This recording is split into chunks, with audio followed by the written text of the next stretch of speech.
नमस्ते विद्यार्थी मित्रांनो, मी Umesh Rupanwar, Sahyadri career academy Baramati तुमचं सर्वांचं खूप मनापासून स्वागत करतो।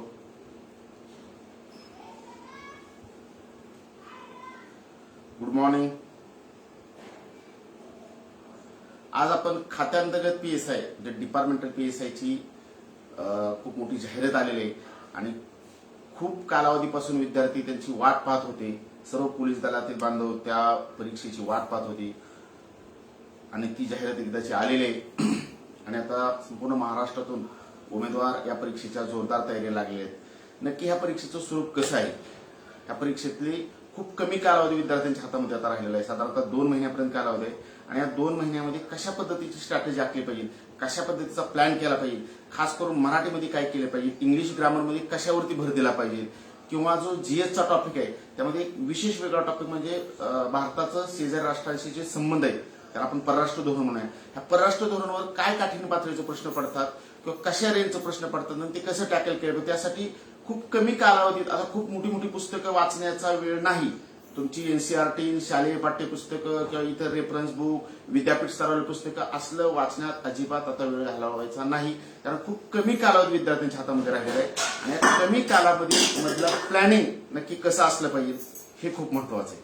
आणि यासाठी आज आपण तुमची संवाद साधणार आहे। तुमचा कोणता जरी प्रश्न या संदर्भातला असतील तरी निश्चितपणे तुम्ही कोणतेही प्रश्न विचारा। आपण जो पूर्ण सिलेबस आणि ह्यासाठी काय स्ट्रॅटेजी असली पाहिजे स्पेशली ह्याच्यावरती बोलणार आहे। इतर बाकीच्या जी गोष्टी आहेत त्या म्हणजे या परीक्षेसाठी लागणारी पात्रता असेल, या परीक्षेचं वय असेल, कागदपत्र असेल, परीक्षा शुल्क असेल, परीक्षा केंद्र असेल, फॉर्म कसा भरायचा असेल, असल्या गोष्टीमध्ये आपण अजिबात ह्या घटकांवरती आपण अजिबात बोलणार नाही, कारण त्या गोष्टी बेसिक सगळ्या तुम्हाला माहीत असतात आणि त्याच्यावरती वेळ घालवण्यात अर्थ नाही।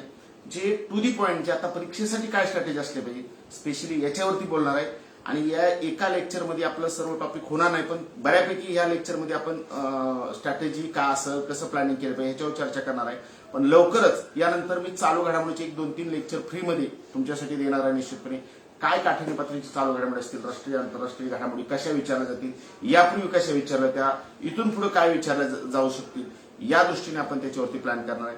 त्याचबरोबर भारताचं परराष्ट्र धोरण या टॉपिकवरती 1-2 लेक्चर मी फ्रीमध्ये घेणार आहे। नक्की काय त्याला अपेक्षित आहे, म्हणजे त्यांना भारताचं परराष्ट्र धोरण किंवा भारताचं शेजारी राष्ट्राशी असणारे संबंध, भारत पाकिस्तान सर भारत चीन संबंधावरती निश्चित प्रश्न विचारला जाऊ शकतो। काय घडामोडी झाल्या होत्या 1 वर्षामध्ये, साधारणतः 1 वर्षाच्या आतल्या जी घडामोडी येत्या या झालेल्या 1 जानेवारी पासूनच्या आपण थोडक्यात घडामोडी आतापर्यंत जर पाहिल्या तर त्या घडामोडी खूप महत्वाच्या असणार राहत्या। आणि मग वेगवेगळ्या तुम्हाला सर्वांना कल्पना आहे की नेपाळ असेल किंवा चीन असेल किंवा पाकिस्तान असेल ह्या देशांबरोबरचं खूप मोठं वाद या 2001 वर्षापूर्वी झालं होतं। वेगवेगळ्या राजकीय नकाशावरून वाद झालं होतं, काय प्रकल्पावरून वाद झालं होतं, तर ते काय काय प्रकल्प त्याच्यावरती सुद्धा धावता आढावा आपण घेणार आहे। पण खऱ्या अर्थाने जे आपण चर्चा करणार आहे ते नंतर मी स्पेशल परराष्ट्र धोरण या टॉपिकवरती तुमच्याशी संवाद साधणार आहे। तर आता सुरुवातीला एक बेसिक तुम्हाला सर्वांना माहित आहे की परीक्षा जी आहे, गुड मॉर्निंग सर्वांना पुन्हा एकदा, 2017 नंतर आता ही पहिल्यांदाच ही परीक्षा होती आणि त्या संदर्भातले ऍडव्हर्टाईज आलेले 250 जागांची ही परीक्षा आहे। यासाठीची जी पूर्व परीक्षा आहे ती 16 एप्रिलला होणार आहे आणि 16 एप्रिलला पूर्व परीक्षा होणार आहे, म्हणजे साधारणतः आपल्या हातात 2 महिने आपल्या हातात बरोबर आहेत।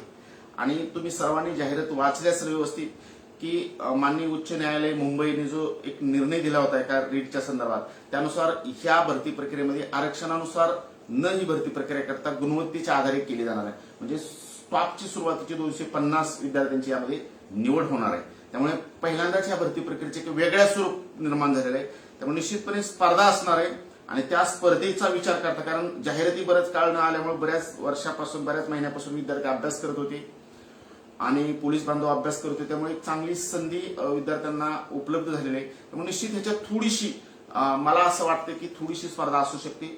याच्या आधी 2017चं जर कट ऑफ पाहिलं खुल्या प्रवर्गाचं 56 मार्कांचं होतं, तर निश्चितपणे विद्यार्थ्यांनी या भरतीसाठी या परीक्षेसाठी 60+ ची स्ट्रॅटेजी आखली पाहिजे। 60 पेक्षा जास्त गुण घेणं निश्चित गरजेचं आहे। आता परीक्षेची काठीण्य पातळी, परीक्षेचं स्वरूप कसं राहतंय किंवा काय प्रश्न कसं टफ राहते का कशी, त्याच्यानुसार 1-2 मार्क पुढे मागे होईल, पण साधारणतः 60+ मार्काचं टार्गेट ठेवून ह्या परीक्षेची सामोरे गेलं पाहिजे असं मला वाटतं। पोलीस भरती संदर्भातले काय विद्यार्थी प्रश्न विचारत, पण निश्चित आजचा लेक्चर हे फक्त डिपार्टमेंटल PSI परीक्षेसंदर्भात आहे. त्यामुळे पोलीस भरतीचे जे काही विद्यार्थ्यांनी सुद्धा हे जाणून घ्या कशा पद्धतीची परीक्षा असणार आहे.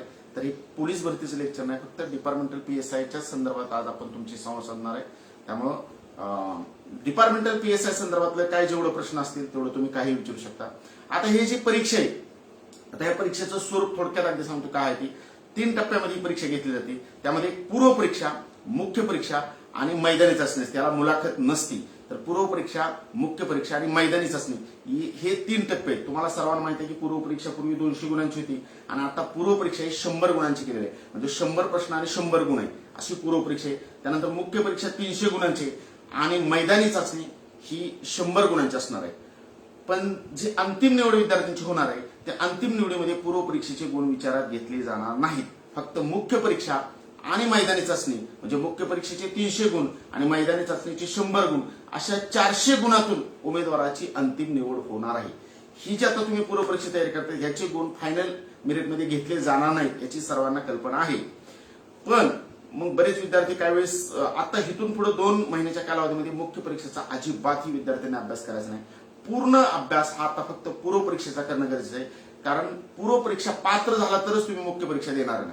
त्यामुळे पूर्व परीक्षा स्वरूप समजून घ्या. पूर्व परीक्षेला कोणकोणते घटक आहेत, का आहेत, उपघटक काय आहेत. बऱ्याच विद्यार्थ्यांचं मला असं जाणवते की पूर्ण नीट टॉपिकचं अनालिसिस करत नाहीत. म्हणजे सिलेबस मधला डेप्थ मध्ये जात नाहीत, बारकाव समजून घेत नाहीत आणि वरवर अभ्यास केला तर खूप मोठा फटका बसू शकतो. त्याचं कारण असं आहे की आता समजा एखादं राज्यघटना टॉपिक घ्या. राज्यघटना टॉपिक पूर्ण नाहीच पूर्व परीक्षेसाठी. नक्की प्रशासनामध्ये काय आहे, समजा ग्राम प्रशासन असं म्हणजे पंचायत राजचा अभ्यास आहे, जिल्हा प्रशासन आणि राज्याचं प्रशासन आहे. राज्याच्या प्रशासनामध्ये नक्की काय प्रश्न विचारले जातात. समजा तुम्ही न्याय व्यवस्था किंवा राष्ट्रपती, पंतप्रधान हे वाचायची गरज मला वाटत नाही. म्हणजे पाठीमागच्या जर प्रश्नपत्रिका पाहिल्या तर सिलेबस नीट समजून घेतला तर जे फापट पसारा किंवा अवांतर वाचन करताय त्याची गरज पडणार नाही असं मला वाटतंय. त्या संदर्भात मी बोलणार आहे. ग्राउंड होणार आहेत का काय प्रश्न आहेत. मला वाटतं पोलीस भरती संबंधातले प्रश्न दिसतात. पण ठीक आहे, विद्यार्थ्यांनी फक्त PSIच्या संदर्भातलेच प्रश्न विचार कारण आज आपले त्याच्यावरती चर्चा आहे. ठीक आहे, तर पूर्व परीक्षेसाठी तुम्हाला सर्वांना कल्पना असेल की मराठी ग्रामर 25 प्रश्न आणि 25 गुण आहेत. इंग्लिश ग्रामरला 25 प्रश्न आणि 25 गुण आहेत. म्हणजे 100 मार्काच्या परीक्षेमध्ये 50% गुण हे भाषा विषयाला येतात. म्हणजे मराठी आणि इंग्लिश ग्रामर जर विद्यार्थ्यांनी चांगलं केलं तर येणारी पूर्व परीक्षा त्यांना सहज पास होता येईल. या परीक्षेमध्ये गणित किंवा बुद्धिबळ हे टॉपिक नाहीत. त्यामुळे त्याच्यात काहीच तो अभ्यासाचा भाग नाही. फक्त मराठी 25 प्रश्न आणि इंग्लिश 25 प्रश्न जर व्यवस्थित केलं तर 50% तयारी झाली. राहिलेली 50% तयारी म्हणजे सामान्य अध्ययन आहे आणि सामान्य अध्ययनामध्ये 50 गुण आहेत. तर ते सामान्य अध्ययनाची तयारी करायची. अशा 100 गुणांचा वस्तुनिष्ठ बहुपर्यायी स्वरूपाचा हा पेपर असणार आहे आणि या परीक्षेची आपल्याला तयारी करायची. तर आता ह्यातला सिलेबस आणि त्याची काठीण्य पातळी, दर्जा कसा आहे त्याच्यावर थोडीशी नजर टाकूया. तर ही जी PSIची पूर्व परीक्षा होणार आहे याचा शालांत दर्जा म्हणजे आयोगानेच दिलेला आहे. शालांत दर्जाचे प्रश्न विचारले जाणार. निश्चितपणे पूर्व परीक्षेचं मी सर्व प्रश्न पाहिलं, नीट बारकाईने पाहिलं. मराठीमध्ये, इंग्लिशमध्ये काय प्रश्न होतं, GS मध्ये म्हणजे सामान्य अध्ययन काय प्रश्न. तर तसं राज्यसेवा इतर परीक्षेसारखं टफ प्रश्न मला तर जाणवून आलेले नाहीत. तसं तुलनेने खूप सोपं प्रश्न येतं. फक्त त्याचा नीट आवाका समजून घेतला पाहिजे. त्याचा कुठपर्यंत प्रश्न, कुठल्या कोणत्या घटकावर काय त्याचा आवाका आहे हा जर लक्षात आला तर मला वाटतं की 2 महिन्यात सहज विद्यार्थ्याची पूर्व परीक्षेची तयारी होऊ शकते.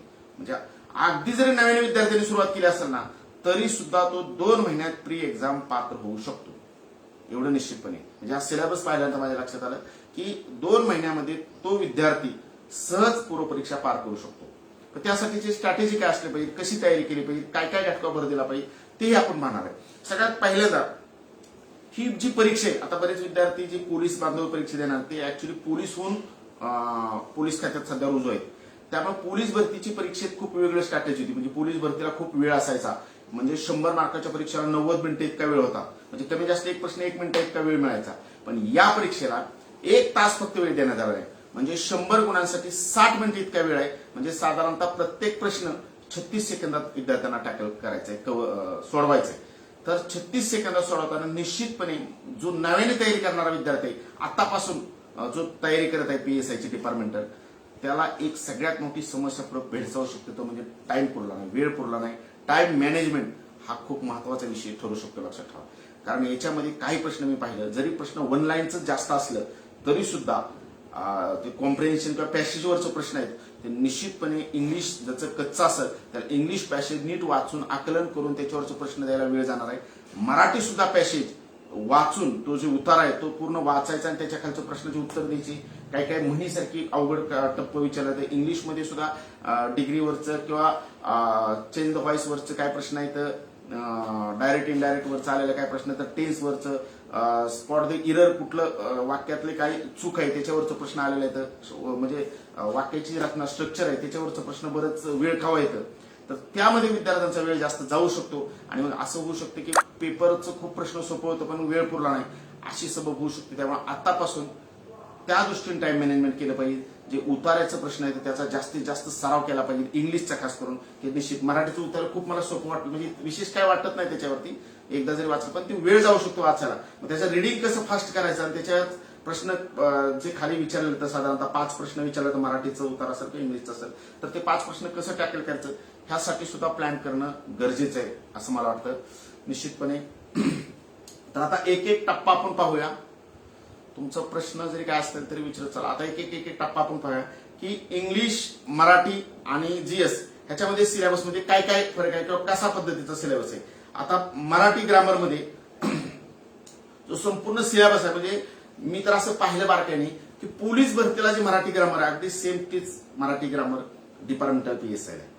म्हणजे अतिशय तुलनेने सोपं आहे. म्हणजे जो विद्यार्थी इंग्लिश मिडियमचा असेल किंवा एखादा विद्यार्थी पहिल्यांदा मराठीचा नीट अभ्यास करत असेल त्याला कदाचित थोडं अवघड वाटू शकतं, पण अगदी 25 पैकी 24 किंवा 25 पैकी 25 सुद्धा मार्क तो घेऊ शकतो. इतकं साधं सरळ मराठी व्याकरण आहे. मराठी व्याकरणचे 3 घटक त्यांनी पाडलेले आहेत. एक म्हणजे मराठी व्याकरण, त्यानंतर मराठी शब्दसंपत्ती व्होकॅब्युलरीवरती प्रश्न विचारले जातात आणि तिसरा टप्पा पडला म्हणजे मराठीमधला उतारा दिलेला आहे. 3 टप्प्यामध्ये मराठी व्याकरणचं त्यांनी 3 गट तयार केलेले आहेत. मराठी व्याकरणावरती 10-12 प्रश्न विचारलेले आहेत. काही ठिकाणी 15 प्रश्न सुद्धा विचारू शकतात, असं प्रश्नांचं कुठेही मर्यादा नाही. मराठीमधली जी शब्दसंपत्ती त्यामध्ये 8-10 प्रश्न मराठीच्या शब्दसंपत्तीवरती विचारल्याचं दिसून आलेलं आहे.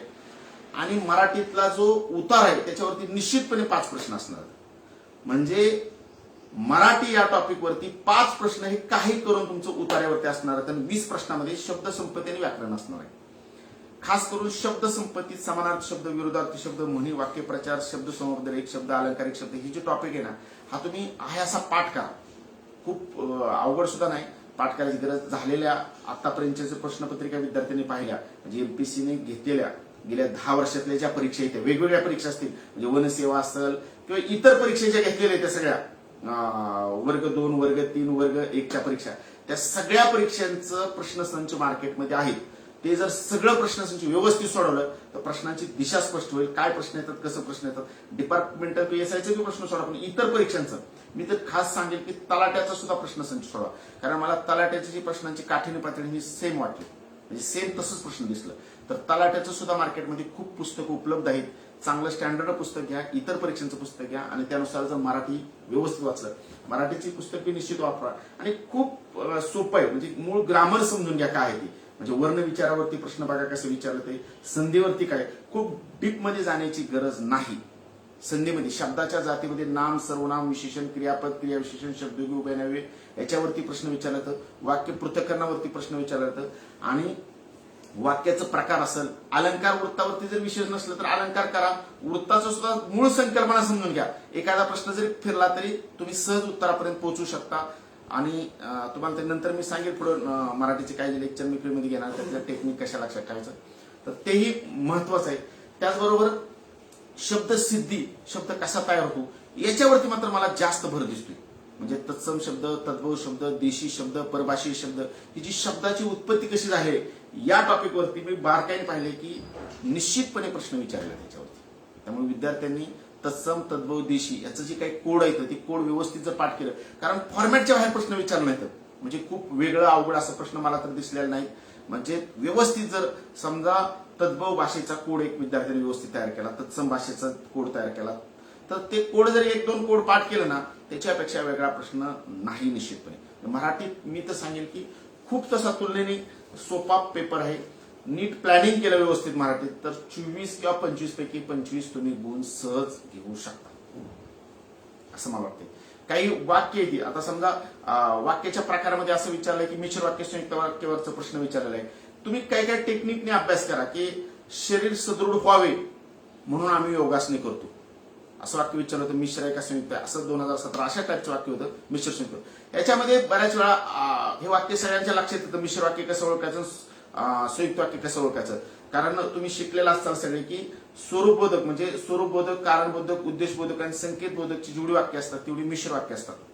आणि समुच्चय बोधक, विकल्प बोधक, परिणाम बोधक आणि न्यूनता बोधकचे वाक्य संयुक्त असतात. असं एक ढोबळमानाने आपण पाहू शकतो. पण बऱ्याच वेळा काय होतं, जर म्हणून आलं तर म्हणून हे परिणाम बोधक मध्ये येतं आणि उद्देश बोधक मध्ये येतं. मग बऱ्याच विद्यार्थ्यांना म्हणून आल्यानंतर कन्फ्युज होते की वाक्य मिश्र आहे का संयुक्त आहे.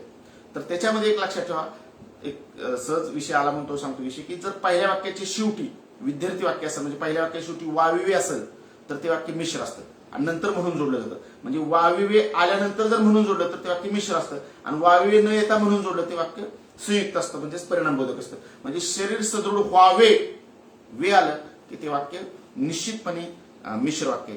अशा काही टेक्निक्स आहेत की ज्या तुम्हाला कमी कालावधीमध्ये प्लॅन करता येतील. निश्चित मी मराठीचं ज्यावेळेस पुढे अजून एक लेक्चर घेणार आहे त्यामध्ये अशा काय टेक्निक्स आहेत की जे तुम्ही लवकरात लवकर कव्हर करू शकता आणि त्याच्यातलं आपलं मार्क गेलं नाही पाहिजे. त्या संदर्भात आपण एक ऍप सुद्धा बनवलेलं आहे. म्हणजे पोलीस भरती संदर्भातल्या काही विद्यार्थ्यांचा प्रश्न येतात, पण निश्चित एक आपण ऍप सुद्धा इंग्रजी मराठी ऍप आहे का सांगा असा एक प्रश्न आहे राहुल जी यांचा. तर त्याच्यामध्ये आपण एक ऍप निश्चित बनवलेला आहे आणि त्याची सुद्धा बॅच 20 तारखेपर्यंत फास्ट ट्रॅक बॅच सुरू होणार आहे. निश्चितपणे त्याच्यावरती मराठीची सगळी लेक्चर दिलेली होती, इंग्लिशची सगळी लेक्चर आहे ती, आणि परराष्ट्र धोरणावरती सुद्धा फ्रीमध्ये त्याच्यावरती घेतलं जाणार आहे काय लेक्चर परराष्ट्र धोरणावरती. आणि खूप कमी किमतीमध्ये ते ऍप तुम्हाला चालू घडामोडी वगैरे हा टॉपिक केलेला आहे की जेणेकरून तुम्हाला त्याच्यामध्ये बऱ्याचशा गोष्टी काय टेक्निक कव्हर व्हाव्या असतात निश्चितपणे. तर त्यानंतर इंग्लिश ग्रामर हा एक भाग आहे. इंग्लिश ग्रामरसाठी सुद्धा सेम मराठीचा जसा सिलेबस आहे ना तसाच इंग्लिशचा सिलेबस आहे. इंग्लिश ग्रामर मध्ये 3 घटक त्यांनी निर्माण केले. एक म्हणजे ग्रामर, त्याच्यावरती साधारणतः 12 ते 15 प्रश्न दिसून येतात. त्यानंतर व्होकॅब्युलरी म्हणजे शब्दसंपत्तीवरती काय 5, 6, 7, 8 असं प्रश्न आहेत. म्हणजे त्याला निश्चित असं मार्काचं की नाही, पण जो कॉम्प्रिहेन्शन पॅसेज आहे त्या पॅसेजवरती मात्र निश्चितपणे 5 मार्काचा प्रश्न विचारला जातो. त्यामुळे मला असं वाटतं की इंग्लिश ग्रामर जर विद्यार्थ्यांनी व्यवस्थित केलं तर या परीक्षेसाठी बऱ्याचशा म्हणजे मला असं जाणवते की डिपार्टमेंटल परीक्षेसाठी सगळ्यात जास्त भीती धडकी विद्यार्थ्यांनी इंग्लिश ग्रामरची घेतलेली आहे. कारण बऱ्याच विद्यार्थ्यांना इंग्लिश ग्रामर बद्दल भीती वाटते. मला असं वाटतं की खूप डिटेल किंवा डीप मध्ये किंवा मोठमोठे रेफरन्स बुक आता वापरण्याची आवश्यकता नाही. मूळ समजून घ्या. साध्या साध्या पद्धतीने समजा पार्ट ऑफ स्पीच आहे नाही, तुम्हाला noun, pronoun, adjective, verb, adverb हे जर प्रिपोजिशन, कंजक्शन, इंटरजेक्शन हे कळलं तर तुम्हाला कळणार. बेसिक समजून घ्यायला फक्त काय म्हणतात. जसं मराठी तुम्ही शिकताय ना तेच इंग्लिशमध्ये नाम, नामाचं लिंग वचन तसंच इंग्लिशमध्ये शिकायचे तुम्हाला. टेन्स वरती प्रश्न विचारले जातात, डिग्रीवरती प्रश्न विचारलेले आहे ते, मूड असेल किंवा क्वेश्चन टॅग असेल किंवा चेंज द व्हॉइस असेल, असं हे जे टॉपिक आहे त्याच्यावरती ते प्रश्न विचारलेले आहेत. म्हणजे स्पॉट द इरर हा प्रश्न बऱ्याच वेळा विचारला जातो, पण बऱ्याच विद्यार्थ्यांना असं वाटतं की तो प्रश्न टेन्सवरती आहे, पण तो टेन्सवरतीच सगळे प्रश्न स्पॉट द इररचं नसतात. ते प्रश्न पूर्ण ह्या शब्दाच्या जी जाते त्या पार्ट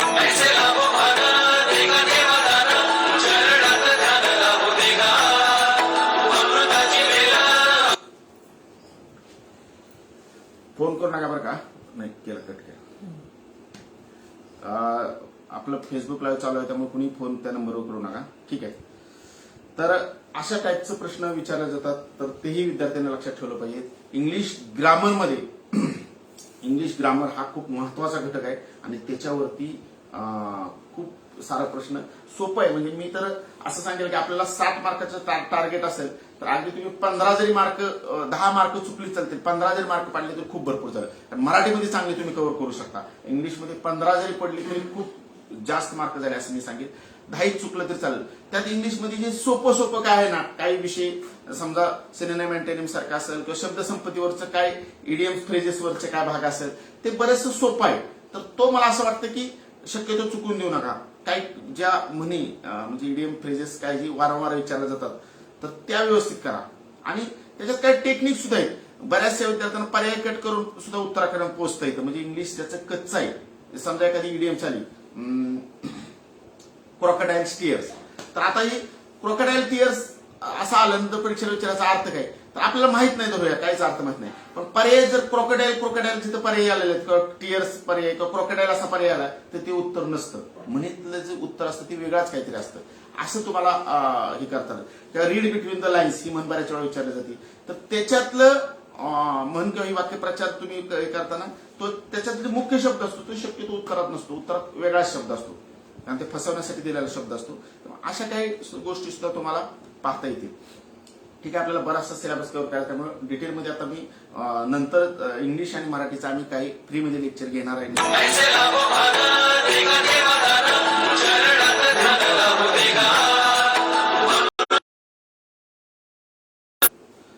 फोन अचानक आल्यामुळे थोडं डिस्टर्ब झालं. ठीक आहे, तर आता आपल्याला सामान्य अध्ययन हा जो टॉपिक आहे हा महत्वाचा आहे आणि या सामान्य अध्ययनामध्ये तुम्हाला 7 घटक आहेत आणि या एकूण 7 घटकावरती प्रश्न असतात. हे बारकाईने समजून घ्या. या सामान्य अध्ययनामध्ये काय काय प्रश्न विचारले जातात, काय अपेक्षित प्रश्न आहेत तर ते आपण पाहणार आहोत. सामान्य अध्ययनामध्ये सगळ्यात पहिल्यांदा आपण अर्थव्यवस्था पाहू. अर्थव्यवस्थेमध्ये जागतिकीकरण, खाजगीकरण आणि उदारीकरणाच्या अनुषंगाने प्रश्न विचारले जातात असं आयोगाने दिलेलं आहे. म्हणजे त्यांच्याच प्रश्नाच्या स्वरूपानुसार आपल्याला पाहायचे. तर जागतिकीकरण, खाजगीकरण आणि उदारीकरणावरती च्या अनुषंगाने प्रश्न विचारले जातात. जर काही प्रश्न आता झालेल्या 2017च्या परीक्षेवरती जर नजर टाकली, जर पाहिलं 2017च्या किंवा त्याच्या आधीच्या प्रश्नपत्रिकेवरती नजर टाकल्यानंतर एक गोष्ट लक्षात आली की साधारणतः बँकांवरती प्रश्न विचारण्याचं प्रमाण जास्त आहे. आरबीआय त्यातले आरबीआय वरती प्रश्न विचारलेले आहेत. त्यामुळे विद्यार्थ्यांनी बँक व्यवस्था आणि आरबीआयची चांगली तयारी करून ठेवा. दुसरं एक असे की लोकसंख्या जो टॉपिक आहे ना तो भारताच्या भूगोलात येतोय आणि अर्थशास्त्रामध्ये येतोय. त्यामुळे निश्चितपणे दोन्ही टॉपिकला लोकसंख्या येत असल्यामुळे विद्यार्थ्यांनी लोकसंख्या टॉपिक 2011ची जनगणना आणि एकंदरीत लोकसंख्येची जी वैशिष्ट्य आहे ती त्याच्यावरती व्यवस्थित तयारी करा. तर त्याच्यावरती निश्चित प्रश्न विचारलेला कारण मला भारताच्या भूगोलात बी ते प्रश्न दिसलं आणि इकडे अर्थशास्त्र टॉपिक मध्ये दिसलं. मग दोन्हीला बी जर लोकसंख्या येत असेल तर तुम्ही लोकसंख्या टॉपिक वरती व्यवस्थित अनालिसिस करा आणि त्याची खूप चांगली तयारी करून घ्या. त्यानंतर दुसरा आपण 7 घटक पाहणार आहे. त्यानंतर ग्राम प्रशासन, बघा ग्राम प्रशासन असेल किंवा जिल्हा प्रशासन असेल किंवा राज्य प्रशासन असेल हा टॉपिक नीट समजून घ्या. आता बऱ्याच वेळा विद्यार्थी ह्या टॉपिकला जर राज्यघटना वाचत बसली म्हणजे घटनेची निर्मिती कशी झाली, मूलभूत हक्क, मूलभूत कर्तव्य, मार्गदर्शक तत्व याची गरज नाही असं मला तर वाटते. म्हणजे हे टॉपिक विनाकारण तुम्ही हे वाचत बसू नका टॉपिक. कारण त्यांनी जे सिलेबस दिलेला आहे त्यानुसार मला असं वाटतं की ग्राम प्रशासन म्हणजे पंचायत राज म्हणजे नागरी स्थानिक स्वराज्य संस्था आहे ना, महापालिका, नगरपालिका, नगरपंचायत याच्यावर सुद्धा प्रश्न येतील असं मला वाटत नाही. म्हणजे जास्त भर हा तुमचा फक्त ग्रामीण स्थानिक स्वराज्य संस्था म्हणजे पंचायत राज म्हणजे ग्रामपंचायत, पंचायत समिती आणि जिल्हा परिषद यांची रचना कशी आहे, यांच्या सभा कशा होतात, यांच्या नेमणुका कशा होतात, अधिकारी कोण आहेत, पदाधिकारी कोण आहेत, यांच्या राजीनाम्याची प्रोसेस कशी असते याच तक्त्याच्या स्वरूपात याच्यावर जास्त भर द्या. कारण त्याच्यावर हमखास 2-4 प्रश्न आहेत. म्हणजे स्थानिक स्वराज्य संस्था वाचताना खूप वास्ट टॉपिक आहे पण तुम्ही त्याला सिलेबस ओरिएंटेड अधिक अभ्यास करा. नंतर नागरी वाचा वेळ मिळाला पण मेन ग्रामीण स्थानिक स्वराज्य संस्था हाच तुमचा अभ्यासाचा भाग आहे त्यामुळे तो वाचा. आणि राज्याच्या प्रशासनावर प्रश्न विचारले जातात. म्हणजे मला असं वाटतंय की जे राज्याचं जी कार्यकारी मंडळ आहे म्हणजे राज्यपाल असतील, मुख्यमंत्री असेल, त्यांचं मंत्रिमंडळ असेल, विधानसभा असेल आणि विधान परिषद असेल याच्यावरच भर द्या. याच्यापेक्षा जास्त त्याच्याशी संबंधित महाधिवक्त्यावर एक प्रश्न विचारला होता, त्याच्याशी संबंधित ज्या यंत्रणा येतात त्याच्यावर भर द्या. पण शक्यतो न्याय व्यवस्था असेल किंवा केंद्र सरकारची जी संसद असेल, लोकसभा, राज्यसभा, राष्ट्रपती, उपराष्ट्रपती, पंतप्रधान याच्यावरती प्रश्न विचारले जाणार नाही. शक्यतो बरं का तुम्ही अजूनही पण मला असं वाटतं की त्याच्यावरती विशेष काय भर देऊ नका. मूळ समजून घ्या सिलेबस. उगीच फास्ट जर वाचत बसला तुमच्याकडे जे काय ठराविक खोकळ किंवा इतर काय साहित्य वाचता तुम्ही सगळंच वाचत जर सुटला तर 2 महिन्यात तो सिलेबस नवीन विद्यार्थ्याला कव्हर होणार नाही. त्याच्यामुळं न्याय व्यवस्थेवरती सिलेबसमध्ये दिसत नाही प्रश्न, शक्यतो विचारला जाणार नाही असं वाटतंय. पण जर वाचायचं असेल तर नंतरच्या टप्प्यात वाचा. पहिल्यांदा आधी जो बेस आहे, मूळ जो सिलेबस आहे त्यातला जो कुठल्या घटकावर किती भर दिला पाहिजे त्याच्यावर नीट आधी फोकस द्या. जर तुम्ही सर्वच वाचत बसला तर खूप मोठे घोळ होऊ शकतो. कारण कालावधी फक्त 2 महिने. या 2 महिन्याच्या स्ट्रॅटेजीमध्ये टू दी पॉइंट अभ्यासाला जास्त महत्व असणार आहे. त्यामुळे मला असं वाटतं की राज्याचं जे प्रशासन आहे म्हणजे राज्यपालावरती प्रश्न विचारला जाऊ शकतं, मुख्यमंत्री, त्याचं मंत्रिमंडळ यावरती प्रश्न विचारला जाऊ शकतं, विधानसभा आणि विधान परिषद बस आणि मग महाधिवक्ता वगैरे त्या अनुषंगाने जे येणारे घटक आहेत तेवढंच विद्यार्थ्यांनी वाचलं पाहिजे. इतर घटकावर नंतर तुम्हाला जर वेळ उपलब्ध झाला तर तुम्ही इतर घटका वाचा. इतर घटनेची बाकीची समजा घटना दुरुस्ती असतील किंवा इतर काय तरतुदी असतील त्याच्यावरती मला तर वाटत नाही असं प्रश्न सध्या आलेले आहेत, पण तरी पण तुम्ही नंतरच्या वेळात वाचू शकता. पण हे आधी पक्क करा, म्हणजे विधानसभा आणि विधान परिषदेवर हमखास प्रश्न असणार आहे, राज्यपालावरती हमखास प्रश्न असणार आहे, मुख्यमंत्री आणि त्यांच्या मंत्रिमंडळावरती हमखास प्रश्न असणार. हे फिक्स एक तयार करून घ्या फ्रेम आणि त्यानुसार आधी तयार करा. कारण ह्या परीक्षेचं बऱ्याच विद्यार्थ्यांचं असं होतं की परीक्षेचा नीट आवाका, त्याची काठीण पातळी, त्याचं स्वरूप समजत नाही आणि मग अभ्यास करत बसता तर मग त्याचा खूप मोठा तोटा होऊ शकतो. दुसरा असं की आधुनिक भारताचा इतिहास जर पाहिला तर आधुनिक भारताच्या इतिहासावरती 7-8 प्रश्न साधारणतः विचारले जातात, तर तोही विद्यार्थ्यांनी व्यवस्थित आधुनिक भारताचा इतिहास वाचला पाहिजे. समाज सुधारकावरती 7-8 प्रश्न विचारले जातात. समाज सुधारक सुद्धा जे वारंवार विचारलेले समाज सुधारक आहेत, शाहू फुले आंबेडकर किंवा आगरकर, हे जे समाज सुधारक आहेत त्यांची व्यवस्थित तयारी करा. खूप डीप प्रश्न मला त्याच्यावरती वाटलं नाहीत बरं का. जे प्रश्न होतं ते सर्वसाधारण प्रश्न होतं. व्यवस्थित जर समाज सुधारक तुम्ही समजून घेतलं म्हणजे अगदी मी तर सांगितलं की पोलीस भरतीला सुद्धा तसा टाईपचे प्रश्न आले होते आणि सेम तसं प्रश्न मला दिसलं. त्यामुळे विद्यार्थ्यांनी त्याचा जास्त भाव करायची गरज नाही, कन्फ्युज व्हायची गरज नाही, गोंधळात जायची गरज नाही.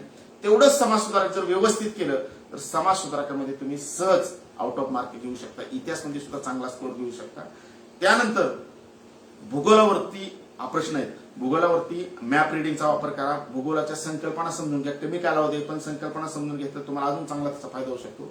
आणि भूगोलावरचे जे प्रश्न आहेत ते भारताचा भूगोल आणि महाराष्ट्राचा भूगोल याच्यावरती आलेले प्रश्न मला दिसून आले. म्हणजे भारताच्या भूगोलावर आणि महाराष्ट्राच्या भूगोलावर आलेले प्रश्न येतात, तर त्याच्यात अभ्यास करताना एक लक्षात ठेवा, साधारणतः भारताच्या भूगोलावर 4-5 प्रश्न, महाराष्ट्राच्या भूगोलावर 4-5 प्रश्न विचारलेले आहेत. तर मग दोन्ही भूगोलाची तयारी करा. महाराष्ट्राच्या भूगोल बी समजून घ्या, प्रत्येक टॉपिक समजून घ्या, म्हणजे प्राकृतिक रचना कशी आहे, हवामान कसं आहे, किंवा वाहतूक दळणवळण कशी आहे, नदी प्रणाली कशी आहे, हे सगळं टॉपिक जर व्यवस्थित काढलं त्यातनं प्रश्न तुम्हाला येऊ शकतात. म्हणजे जुन्या 10 वर्षाच्या प्रश्नपत्रिकेत आलेले प्रश्न सुद्धा पहा, कारण ते प्रश्न रिपीट होण्याचा खूप चान्सेस आहेत. म्हणजे इंग्लिश ग्रामरमध्येच मला जास्त रिपीट दिसलं नाही ते प्रश्न, पण बाकीच्या टॉपिकमध्ये रिपीट प्रश्न होतात निश्चितपणे, तर ते तुम्हाला सगळं पाहायला लागेल. त्यानंतर सगळ्यात महत्वाचा जो टप्पा आहे, जो खास करून विद्यार्थ्यांना नवीन वाटू शकतो किंवा अनोळखी वाटू शकतो, तो म्हणजे भारताचं शेजारी राष्ट्राशी असणारा संबंध. या टॉपिकवरती निश्चित मी 1-2 अजून एक्स्ट्रा लेक्चर घेणार, कारण आता कमी कालावधीमध्ये तो सगळा टॉपिक सांगणं शक्य नाही, पण खूप महत्वाचा टॉपिक आहे परीक्षेसाठी आणि याच्यावरती प्रश्न निश्चितपणे विचारलेले आहेत. आणि याच्यावरती आणि चालू घडामोडीवरती दोन्ही टॉपिक एकमेकाला कोरिलेटेड आहे, दोन्ही एकमेकांमध्ये मिक्स होणारा टॉपिक आहे. त्यामुळे बऱ्याच वेळा तो प्रश्न नक्की चालू घडामोडीचा आहे का भारताच्या परराष्ट्र धोरणाचा हे सुद्धा ओळखणं अवघड आहे, कारण दोन्ही एकमेकाशी संबंधित टॉपिक आहेत. त्यामुळे भारताचं शेजारी राष्ट्राशी संबंध किंवा भारताचं परराष्ट्र धोरण खूप व्यापक झाले संकल्पना, पण भारताचं शेजारी राष्ट्राशी संबंध याच्यावरती प्रश्न निश्चितपणे विचारले जातात. याच्यामध्ये भारताच्या शेजारी जी राष्ट्र आहेत, खास करून चीन असेल, पाकिस्तान असेल, अफगाणिस्तान असेल, बांगलादेश असेल, म्यानमार असेल किंवा श्रीलंका असेल, तर या देशांबरोबरचं नेपाळ असेल, भूतान असेल, या देशांबरोबरचं भारताचा संबंध कसा आहे, या देशांमध्ये भारताबरोबर काय महत्वाचे करार झाले ते का, ती अलीकडच्या टचला अनुषंगाने जास्त प्रश्न विचारले जातात. महत्वाचे करार आहेत का, याच्या जी काही संबंधित संघटना आहेत त्या, मग सार्क सारखी संघटना असेल, क्वाड सारखी संघटना, ब्रिक्स सारखी संघटना, G7 असेल, G20 असेल संघटना, बिमस्टेक सारखी संघटना असेल, आशियान सारखी संघटना असेल, या संघटनांवरती सुद्धा प्रश्न विचारले जातात. बघा नीट लक्षात घ्या, या संघटना ज्या आहेत त्यांना सगळ्या बघा लक्षात ठेवा, कारण भारताच्या शेजार राष्ट्राचे जरी संबंध असलं तरी भारत ज्या संघटनेचा सदस्य आहे किंवा भारत ज्या संघटनेबरोबर भारताचा करार झालेला आहे त्या संघटनेच्या अनुषंगाने प्रश्न निश्चितपणे विचारले जातील. त्यामुळे तेही आपल्याला पाहिजे. आणि भारताचा शेजार राष्ट्राशी संबंध तो तर मेन गाभा आहे तो टॉपिकचा, तो आपल्याला नीट पाहायचा आहे. तर त्याच्यामध्ये वेगवेगळ्या देशांचं महत्वाचे जे करार आहेत त्या करारावर प्रश्न विचारले जातील. त्याचबरोबर त्या संघटनेतले जे सदस्य देश आहेत, आपल्या शेजार राष्ट्रांच्या वेगवेगळे जे संघटना त्यातले सदस्य देश आहेत त्याच्यावरती आपल्या शेजार राष्ट्रांमध्ये जर एखादा मोठा प्रकल्प प्रोजेक्ट काय चालू असेल, वादात सापडला असेल प्रोजेक्ट, तर त्याच्यावरती प्रश्न विचारले जातात. आपल्या शेजार राष्ट्रांबरोबर जर काही युद्ध सराव आपलं झाला असेल, वेगवेगळे युद्ध सराव, नौदल किंवा वायुदल, ह्याच्यातला हवाई दल किंवा भूदलावरचं जे काही युद्ध सराव होतात महत्वाचं, तर या युद्ध सराव जर झाला असेल तर युद्ध सराव कोणत्या 2 देशामध्ये झाला अशा स्वरूपाचा सुद्धा प्रश्न विचारला जाऊ शकतो. आणि तो टॉपिक नीट जर समजून घेतला तर खूप ह्याच्यावरती व्यवस्थित तयार केली त्याच्यात सुद्धा मार्क जाणार नाही. म्हणजे चालू घडामोडी आणि भारताचं परराष्ट्र धोरण म्हणजे भारतात शेजार राष्ट्राशी संबंध हा टॉपिक खूप महत्वाचा मला वाटतो आणि तो विद्यार्थ्यांनी व्यवस्थित तयारी केली पाहिजे. ग्राउंडचा GR कधी येईल? ठीक आहे, ग्राउंडचा GR बद्दल आता पोलीस भरतीचा प्रश्न आहे तो आपण निश्चित नंतरच्या ह्याला घेऊ. तर आता भारतात शेजार राष्ट्र संबंधमध्ये भारत चीन आपण एक 2-4 देशाचा उल्लेख थोडक्यात करू काय काय संबंध चालू होतात. तर भारत चीन या देशाच्या संबंधावरती प्रश्न निश्चित विचारला जाऊ शकतो, कारण 2020 मध्ये भारत चीन मध्ये खूप मोठा वाद निर्माण झाला होता. गलवान खोऱ्यात जी चकमक झाली होती त्या गलवान खोऱ्यात चकमकीच्या अनुषंगाने प्रश्न विचारले जाऊ शकतील. अक्साई चीन जो वाद आहे त्याच्यावरती प्रश्न विचारले जाऊ शकतील. डोकलाम मधला वाद आहे त्याच्यावरती प्रश्न विचारला जाऊ शकतो. चीन जो गेल्या वर्षी 2 वर्षापूर्वी एक मोठा प्रकल्प राबवत होतो 2-4 वर्षापूर्वी वन बेल्ट वन रोड, त्या प्रकल्पावरती 2017ला प्रश्न विचारलेला लक्षात ठेवा. त्यामुळे असं भारत चीन संदर्भातलं जे जे काय वाद झालेले आहेत त्याच्यावरती प्रश्न विचारला जाऊ शकतो. नेपाळ आणि भारत संबंध तुम्ही आता 2020 मध्ये पाहिला असेल. 2021-20 मध्ये नेपाळने आपला नवीन एक राजकीय नकाशा प्रसिद्ध केला होता आणि त्यामध्ये कालापाणी असेल किंवा लिपुलेख असेल ही भारतातली जी ठिकाणी आहेत ती नेपाळने त्यांच्या देशामध्ये दाखवली होती. त्याच्यामुळे खूप मोठा वाद निर्माण झाला होता. तर त्या अनुषंगाने विचारला जाऊ शकतो. लिपुलेख किंवा कालापाणी याच्यावरती प्रश्न विचारला जाईल. कुठल्या राज्याशी संबंधित आहेत, भारताच्या कुठल्या राज्यात यांच्या सीमा लागलेल्या आहेत किंवा कुठल्या राज्यात हे ठिकाण आहे ती असा प्रश्न विचारला जाईल. आणि कोणत्या देशाने हे अशा पद्धतीने नकाशे दाखवत असाही प्रश्न विचारला जाऊ शकतो. भारत आणि इराण, जरी इराणला डायरेक्ट भारताची सरहद्द लागत नसली तरी त्या अनुषंगाने जे चाबार प्रकल्प चालू आहे किंवा चाबार रेल्वे प्रकल्प तो अफगाणिस्तानातून भारतात येणार आहे, त्यामुळे तसाही प्रश्न तिथं विचारला जाऊ शकतो. तर चाबार प्रकल्पाच्या अनुषंगाने अफगाणिस्तानच्या संबंधात प्रश्न विचारला जाऊ शकतो, कारण अफगाणिस्तानमध्ये आता तालिबान अफगाणिस्तान संघर्ष आहे. तर त्या अनुषंगाने भारताच्या सीमा अफगाणिस्तानात अगदी थोडी लागलेली आहे, तर त्या अनुषंगाने अफगाणिस्तान आणि तालिबान संघर्षावरती प्रश्न विचारला जाऊ शकतो. म्यानमारमध्ये सुद्धा आता खूप मोठं लष्कर बंड झालं, तुम्ही पेपरला वाचला असेल गेल्या काही महिन्यामध्ये. म्हणजे तिथलं जी लोकशाही नेते होते आंग सान सू की त्यांना अटक करून तिथनं लष्कराने बंड केलेलं आहे. तर ते आंग सान सू कीच्या अनुषंगाने किंवा लष्करी बंड, लष्कराचा आता प्रमुख कोण आहे तिथं, कोणाच्या हातात सूत्र आहे ती, किंवा भारत म्यानमार त्या अनुषंगाने आलेले जे संबंध आहेत त्याच्यावरती प्रश्न विचारला जाऊ शकतो. भारत पाकिस्तान तर तुम्हाला माहिती आहे नेहमीचाच वाद आहे, त्याच्यावरती सुद्धा प्रश्न विचारले जातील. या देशांच्या भारत श्रीलंके संदर्भातल्या संबंधावरती सुद्धा प्रश्न विचारले जातील. आपण डिटेलमध्ये त्याच्यावरती लेक्चर घेणार आहे. म्हणजे प्रत्येक देशाशी भारताचं कसं परराष्ट्र धोरण आहे किंवा शेजार राष्ट्राचं कसं संबंध येतं त्याच्यावरती आपण पाहणार आहे. आणि यातला एक दुसरा भाग असा असतो की जे वेगवेगळ्या संघटना आहेत त्या संघटनांवरती प्रश्न विचारले जातात. खास करून आता क्वाड संघटना चर्चेत आहे. क्वाडचा लॉंग फॉर्म विचारतील का आहे, किंवा त्या क्वाडमध्ये कोणकोणत्या देशाचा समावेश होतो असा प्रश्न विचारला जाईल. ब्रिक्स मध्ये कोणकोणत्या देशाचा समावेश होतो, त्याचबरोबर सार्क सारखी संघटना असेल तर सार्कच्या संघटनेवरती प्रश्न विचारला जाऊ शकतो. सार्क मध्ये कोण देश आहे, किंवा G7 असेल, G20 असेल, बिमस्टेक सारखी संघटना असेल, आशियान सारख्या संघटना असेल, या संघटनांवरती प्रश्न विचारले जाऊ शकतात. याचं मुख्यालय कुठं आहे, याचं प्रमुख कोण आहे, किंवा याचं आता जी नव्याने जी संमेलनं झाली ती संमेलनं कुठं झाली त्याच्यावरती सुद्धा तिथं प्रश्न विचारला जाऊ शकतो. असा हा टॉपिक आहे. त्याच्यावरती निश्चित आपण कारण आता काय एखादी घटना सांगायची म्हणजे महत्वाचं तर राष्ट्रकुल संघटनेत मालदीवचा पुन्हा समावेश झाला. आता 54वा मालदीव हा देश राष्ट्रकुल संघटनेत झालेला आहे, कॉमनवेल्थचा. विचारला जाऊ शकतो प्रश्न, कारण तो चालू घडामोडीमध्ये येतो आणि एक परराष्ट्र धोरणाच्या अनुषंगाने सुद्धा येऊ शकतो.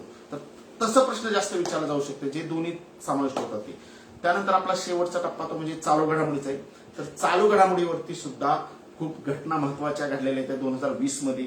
म्हणजे कोरोनाच्या काळामध्ये ज्या काही घटना वेगवेगळ्या भारत, आंतरराष्ट्रीय, राष्ट्रीय पातळीवर किंवा राज्य पातळीवर ज्या घटना घडलेल्या आहेत त्या घडामोडीवरती निश्चितपणे प्रश्न विचारले जातील. त्याचबरोबर वेगवेगळी संमेलनं पार पडली, वेगवेगळ्या परिषदा पार पडल्या. मग साहित्य संमेलन असेल, नाट्य संमेलन असेल, किंवा वेगवेगळ्या देशांची संमेलनं झालेली होती. क्वाडचं संमेलन असेल किंवा ब्रिक्स, सगळ्या देशांची जी वेगवेगळ्या संघटनांची झालेली संमेलनं, परिषदा झालेल्या आहेत त्या सुद्धा काही संमेलनाला स्वतः पंतप्रधानांनी संबोधित केलेलं आहे. तर ती सुद्धा प्रश्न परीक्षेच्या दृष्टीने महत्वाचा आहे. जरी काही संमेलन ऑनलाईन झाले असले तरी सुद्धा खूप चर्चेत आली होती, तर त्यात सुद्धा प्रश्न विचारला जाऊ शकतो. पुरस्कार सुद्धा महत्वाचे आहेत, म्हणजे राज्य पुरस्कार, राष्ट्रीय पुरस्कार, आंतरराष्ट्रीय पुरस्कार वाचताना जे महत्वाचे पुरस्कार आहेत ना, जो खूप चर्चेत आलेला पुरस्कार, असाच पुरस्कार मला असं वाटतं की विचारला जाईल. इतर बारीक किंवा इतर जे काही स्थानिक पुरस्कार दिला त्याला तितकंसं महत्व देऊ नका, कारण परीक्षेचा अँगल लक्षात घ्या. क्रीडा घडामोडी सुद्धा समजून घ्या. जेवढ्या क्रीडा घडामोडी घडलेल्या आहेत वेगवेगळ्या खेळाच्या संदर्भातल्या त्याच्यावरती सुद्धा प्रश्न विचारला जाणार आणि महत्वाच्या नेमणुका ज्या आहेत त्या नेमणुका असेल किंवा मंत्रिमंडळ असतील याच्यावरती सुद्धा प्रश्न तुम्हाला फ्रेम होऊ शकतात. तर त्या दृष्टीने विद्यार्थ्यांनी सराव करणं गरजेचं आहे. ठीक आहे, एक शेवटची 5 मिनिटं तुमचं काय प्रश्न असतील तर त्याच्यावरती बी आपण चर्चा करूया.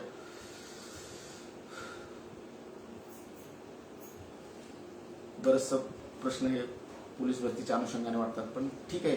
आणि निश्चितपणे तुम्हाला जर काय फ्री लेक्चर आपली पाहिजे असतील तर तुम्ही फक्त मोबाईलच्या प्ले स्टोअरवर जाऊन सह्याद्री करिअर अकॅडमी बारामती हे ऍप जर डाउनलोड केलं तर त्याच्यामध्ये तुम्हाला काही फ्री रेकॉर्डिंग लेक्चर आहेत या संदर्भातली, तर ती सुद्धा निश्चितपणे तुम्ही पाहू शकता. आणि जरी तुम्हाला मराठी इंग्लिशचा सिलेबस घ्यायचा असेल तरी घेऊ शकता, अगदी कमी किमतीमध्ये तो उपलब्ध करून देऊ. त्याच व्यतिरिक्त जरी तुम्हाला घेणं शक्य नसेल तरी आम्ही काही फ्री मधील लेक्चर बी तुम्हाला युट्यूबच्या माध्यमातून सह्याद्री करिअर अकॅडमी बारामती या युट्यूबवरून किंवा फेसबुकवरून तुम्हाला निश्चितपणे काही फ्री लेक्चर देणार आहेत. खास करून भारताचं परराष्ट्र धोरण असेल, मराठी ग्रामर आणि इंग्लिशची ग्रामरची काही लेक्चर आणि चालू घडामोडीची काही लेक्चर दिले जातील. आणि जो जीएसचा टॉपिक आहे अर्थशास्त्र असेल किंवा भूगोल असेल किंवा इतिहास असेल याच्यावरती लेक्चर शक्यतो तितकी गरज तुम्हाला पडणार नाही, कारण तो सिलेबस तुम्ही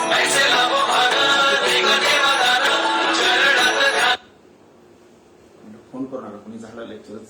तर यासाठी फक्त मला एकच शेवट सांगायचं की तुम्ही फापट पासालाचा अभ्यास करू नका. कालावधी खूप कमी आहे आणि ह्या 2 महिन्याची जर स्ट्रॅटेजी नीट आखली तर निश्चितपणे तुम्ही यशस्वी होऊ शकता. 250 जागा आहेत म्हणजे खूप चांगल्या जागा आहेत आणि त्याच्यामध्ये वाढ होण्याची सुद्धा शक्यता आहे. म्हणजे तसं लिहिलेल्या जागामध्ये बदल होऊ शकतो. निश्चितपणे वाढ होईल असं वाटतंय, कारण बरेच वर्ष झाली भरती झालेली नाही. त्यामुळे येणाऱ्या भरतीला खूप व्यवस्थित प्लॅन करून सामोरे जावं. असा सरधोपट अभ्यास करू नका, प्लॅन व्यवस्थित करा. प्रत्येक टॉपिकला कसा